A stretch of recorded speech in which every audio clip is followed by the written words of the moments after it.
నోట్ల నకిలీ నోట్లు పెట్ట వీళ్ళకి ఆఖరి దండ అయ్యా పాపం అమాయకులను చూసి దొంగ నోట్లు అంటగడుతుర్రు వాళ్ళ మీద మనవాడ. ఇగో 1000 కాదు 2000 కాదు 32,000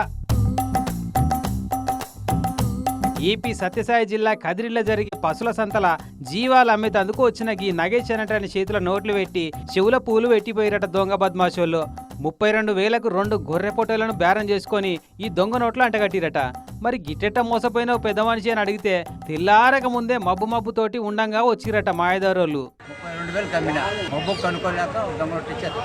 ఇక తెల్లారితే ఏడ గుర్తుపడతారని ముందే ఉపాయం కట్టినట్టుర్రు. పాపం అవి దొంగ నోట్లను తెలియక దబ్బున కీసలో పెట్టుకొని నిమ్మలం చేసుకున్నట్టుండి ఈ నగేష్. అయితే ఇక తెల్లారినాక అదే సంతలో ఏదో కొందామని పోయి 500 నోటు తీసిస్తే ఇది నకిలీది కదా అని గుర్తుపట్టి వాపస్ ఇచ్చిరట. అనుమానం వచ్చి చూస్తే అన్నీ అవే. లబ్బలిబ్బ మొత్తుకుంటా పోలీస్ స్టేషన్కి పోయిర్రు అంతా.